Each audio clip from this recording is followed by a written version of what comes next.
Look, nobody saw this coming.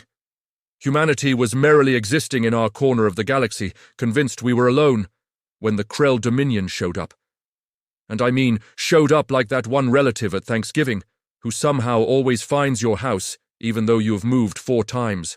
Turns out the universe is full of aggressive insectoid species with exoskeletons that make them look like they were designed in a biomechanical fever dream.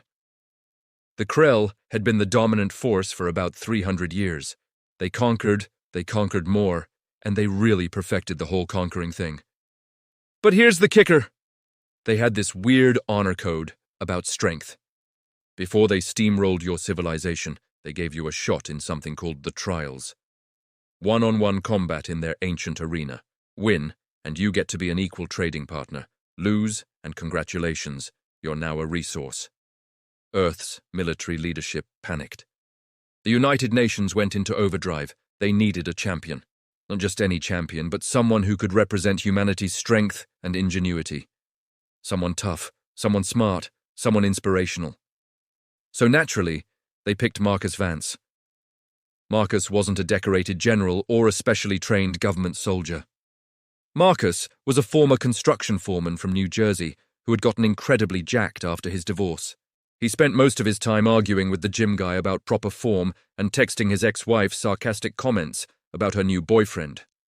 Somehow, this man ended up on Earth's Defense Council, getting briefed by Commander Riley, a woman so military that her handshake probably violated the Geneva Convention.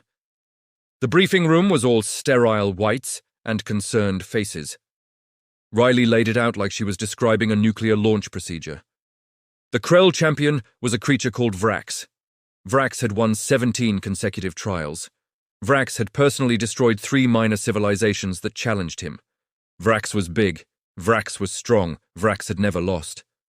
Marcus listened to all this, sipped his coffee, and then asked if he could negotiate a training montage. Riley did not appreciate the humor, but Marcus had already accepted the mission. Why?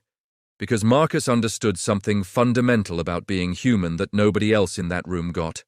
Sometimes the only rational response to an irrational situation is to lean into the absurdity and see what happens. The transport ship left Earth orbit 3 days later, carrying Marcus, Commander Riley, a small diplomatic team, and approximately 8 tons of coffee because Marcus insisted. The journey to the Krell homeworld took 2 weeks through faster-than-light space, which gave Marcus plenty of time to review Vrax's combat records, and absolutely none of that stuck, because he was mostly watching action movies and making notes on cool intimidation tactics. Commander Riley watched him do this and considered requesting a transfer. By the time they landed, the entire galaxy knew the joke. Earth had sent a muscular sarcasm machine to fight a literal monster. The betting odds against humanity were approximately 4,000 to 1. In the casino stations around the Krell system, humans were basically considered free money. The arena was obscene.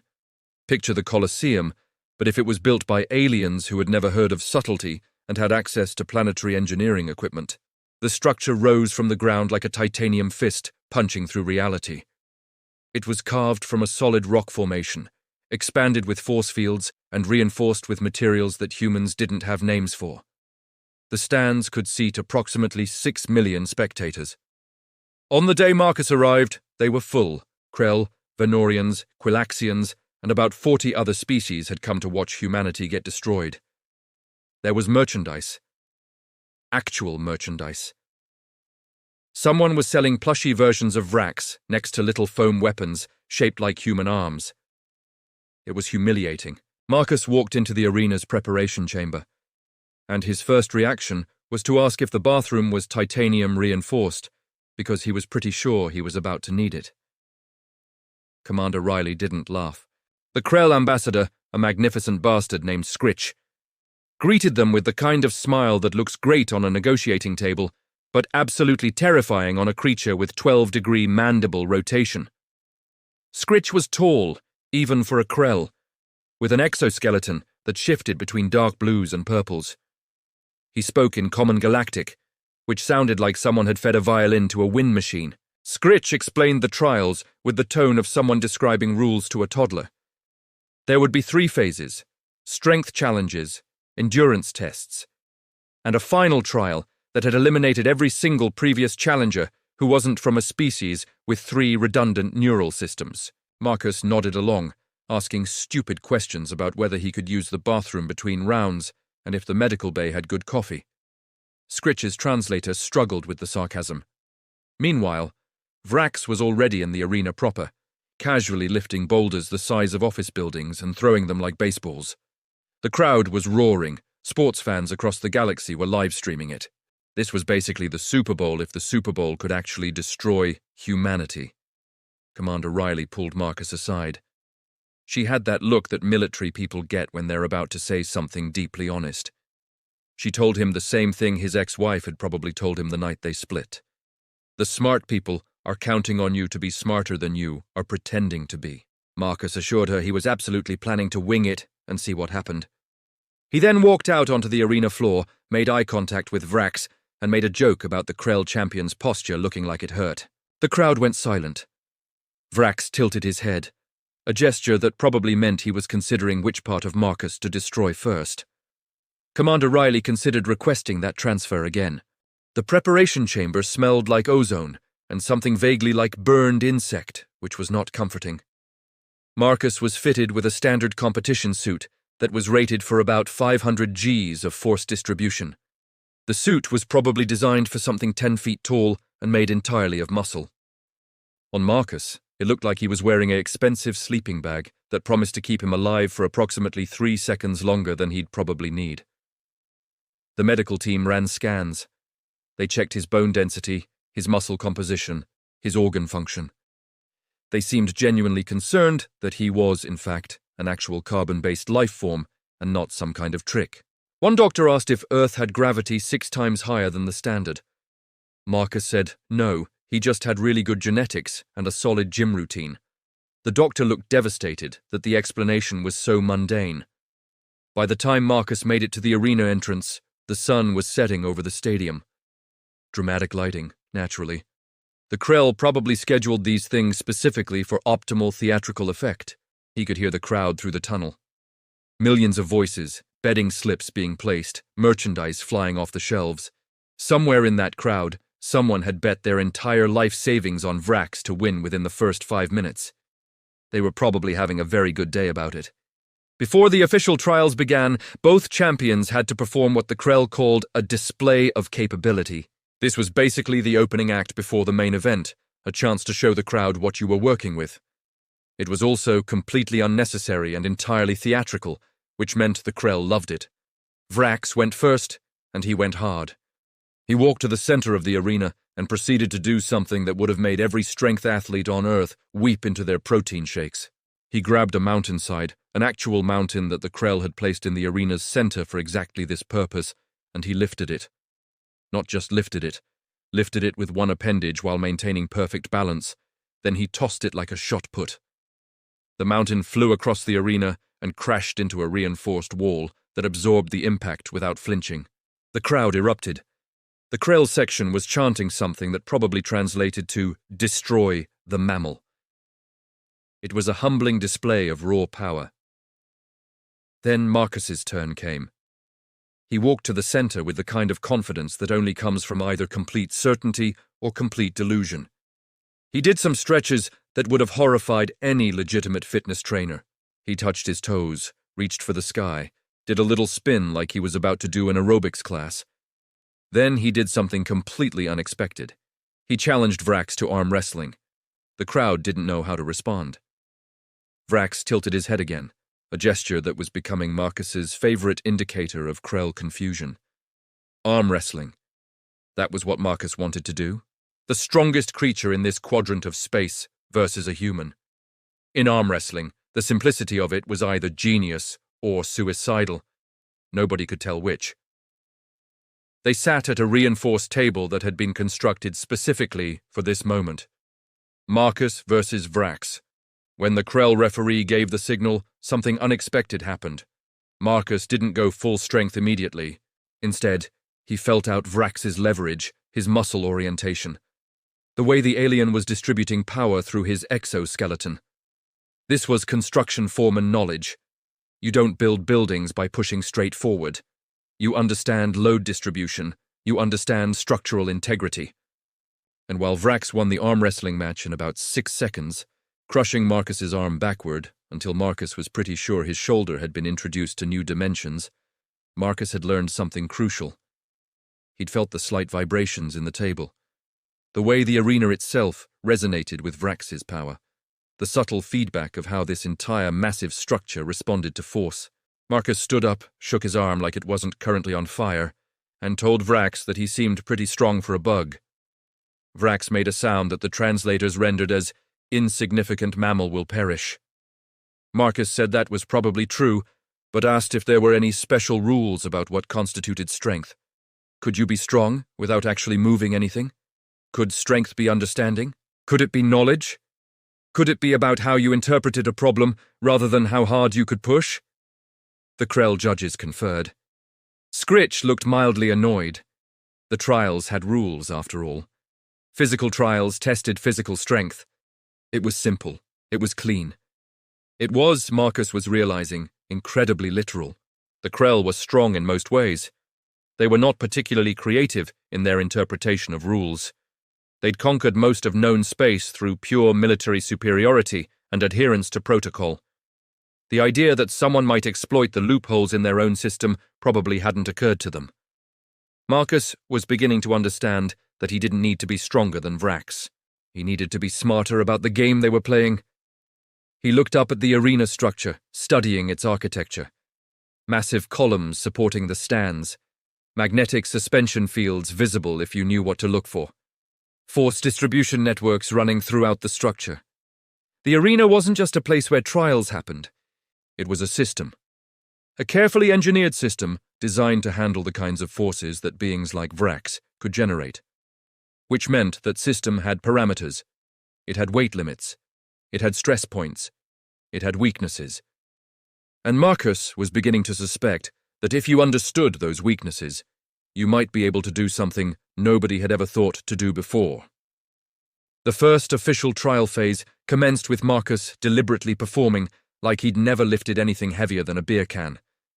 He attempted to lift a structure that was supposedly reinforced to hold about 500 tons. He struggled. He made pained noises. He sat down between attempts and looked exhausted. The crowd actually felt bad for him.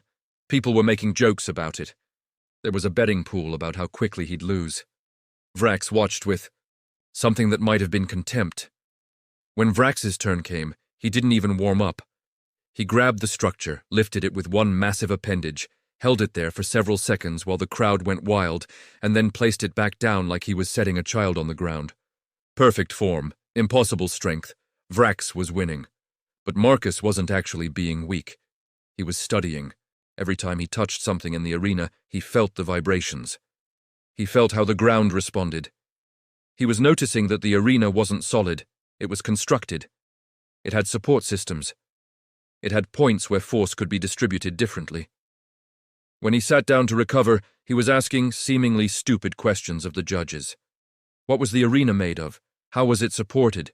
Where were the stress points? Why did the ground vibrate in that particular frequency when Vrax lifted things? The judges thought he was just making conversation. They didn't realize Marcus was essentially asking them to describe their own building's architecture. And they answered because they were proud of it. Krell engineers had designed this arena. It was a masterpiece. They were happy to explain how it worked. The second challenge was to push a series of immovable walls across the arena floor. These walls were supposedly anchored by gravity anchors and magnetic fields. Each wall was heavier than the last. Vrax pushed the first one with ease, barely straining. Marcus pretended to struggle significantly, which actually wasn't that hard because they were designed for creatures several tons heavier than him. But while pushing, Marcus felt something crucial. The walls were locked to the floor by specific anchor points. The force distribution wasn't even. There were spots where the resistance was less intense, if you pushed at exactly the right angle, with force distributed precisely. You could actually move something designed to be immovable. The judges were getting bored with the human. He clearly wasn't a threat. He was just entertainment for the pre-trial period. They were already looking forward to Vrax's inevitable victory, and the various trade negotiations that would follow humanity's humiliating loss. Nobody was paying attention to the specific questions Marcus was asking. Nobody noticed that he was essentially mapping the arena's structural support system through trial and error. By the third challenge, which involved breaking supposedly unbreakable materials, Marcus was getting what he needed. He was mapping the arena's structure through force feedback. He understood now how the magnetic suspension systems worked. He knew where the primary support columns were located. He had basically taken a structural engineering course by asking questions and paying attention to vibrations. The unbreakable materials turned out to be composite structures with specific weak points. Marcus found those points, applied pressure in the right locations, and managed to crack one of the materials. The crowd didn't think much of it. 1 material out of 10. Vrax, meanwhile, destroyed all 10 materials without even really trying, obliterating them with casual displays of power. But Marcus kept his performance just good enough to stay in the competition. He was playing the long game. He was waiting for the final challenge. The judges were satisfied that the human was merely a temporary entertainment before the inevitable Krell victory. The betting pools had stopped updating. Everyone knew how this was going to end. Vrax would win, the Krell would gain trade agreements with Earth, and life would continue as it always had. Nobody understood that Marcus wasn't here to beat Vrax. He was here to beat the system. The final challenge was introduced with tremendous ceremony. Scritch stood in the center of the arena, his voice echoing across the stands, describing what was about to happen with obvious pleasure. He explained that both champions would attempt to lift the Monument of Eternal Victory, a structure that supposedly weighed more than a small moon. This monument had been brought to the arena at tremendous cost. No species, no individual, no matter how strong, had ever managed to lift it more than a few inches. Vrax had attempted it once. He'd managed to raise it approximately 18 inches before the strain became too great. Every other champion from previous trials had failed completely. The monument was absolute. It was permanent. It was the final test of strength. Vrax approached the monument with the confidence of someone who'd already beaten this challenge before. He positioned himself, planted his feet, and began to push. His exoskeleton rippled with effort. Muscles that shouldn't exist on an organic creature began to strain. The monument rose, Vrax's face contorted with the effort. He managed to lift it approximately 22 inches. Then he set it back down, breathing hard, satisfied with his performance. The Krell crowd roared with approval. 22 inches. That was the champion's record. Nobody else would even come close. Marcus walked up to the monument and just stared at it for a long moment. Commander Riley held her breath from the observers section. The crowd was quiet, anticipating the human's inevitable failure. Then, slowly, Marcus's face changed. The sarcastic expression faded. Something clicked behind his eyes. He'd figured it out. The monument wasn't actually that heavy. It was a trick. Not a trick exactly, but a matter of perspective. The monument was positioned on a network of precisely calculated magnetic suspension points. It was anchored by force fields in specific locations, designed to anchor it permanently. The weight wasn't the problem. The distribution was the problem. Every species that had tried had attempted to lift it conventionally, pushing straight up with raw power. But raw power wasn't the solution. Understanding was. Marcus walked around the monument slowly, analyzing it from every angle. He felt the ground beneath his feet. He could feel the subtle vibrations of the magnetic field running through the arena's support system. He could feel how the monument connected to the larger structure. Then he did something no previous champion had ever done. He asked if he was allowed to move to a different position before lifting. The judges conferred. The rules didn't actually prohibit it. They hadn't anticipated anyone would want to. Why would you? The monument was the same weight everywhere. Marcus positioned himself at what he'd calculated to be the exact gravitational center of the monument. He aligned himself with the monument's actual center of mass. Then he began to push. Not up, forward slightly, at an angle that corresponded to where the magnetic suspension fields were weakest. The monument moved, slightly at first, then more. Marcus's face went red with effort, but the monument was rising. He adjusted his angle, redistributed his force, and then something happened that nobody expected. The monument didn't just lift. The ground around it shifted.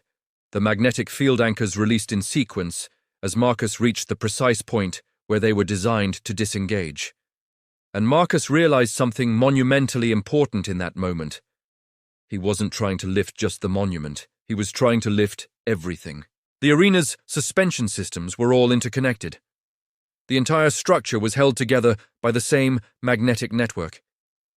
If he pushed at the right points with the right force distribution, he could trigger a cascading release of the entire magnetic suspension system that held the arena itself in place. He understood this. He had been preparing for this the entire time. What happened next became the most legendary moment in the recorded history of interspecies competition. Marcus, leveraging everything he understood about physics, force distribution, and structural engineering, didn't lift the monument. He lifted the entire arena, not metaphorically, actually and physically. By positioning himself at the exact gravitational center point and pushing with force distributed across the primary support structure, Marcus triggered the entire arena's suspension system to engage in reverse. The ground beneath him shifted. The massive structure began to rise. 6 million seats, the stands, the monument, the towers, everything. Marcus was standing there in the center, arms positioned at exactly the right angle, holding what felt like the entire planet above his head. The crowd didn't know how to react. There was silence first, then confused murmuring. Then actual understanding began to set in among the educated observers. Marcus had won, not by being stronger than Vrax, but by being smarter. By understanding that the trial wasn't actually about how much weight you could lift. It was about understanding systems, about knowing how to work with a structure rather than against it, about recognizing that sometimes the solution isn't raw power, but applied intelligence. Vrax stared at the suspended arena. His mandibles drooped slightly, which probably meant he was experiencing something in the emotional spectrum that the translators couldn't capture. Scritch looked like someone had reprogrammed his exoskeleton without permission. Commander Riley's expression shifted from horrified to impressed to utterly amazed in approximately 4 seconds. The human delegation stood up and started cheering like their team had just won the championship. Because, well, their team had. The betting pools crashed. The merchandise vendors didn't know what to do. Someone had to pay out 4,000 to 1 odds to every human who had bet on this outcome. The economics were scrambling to adapt.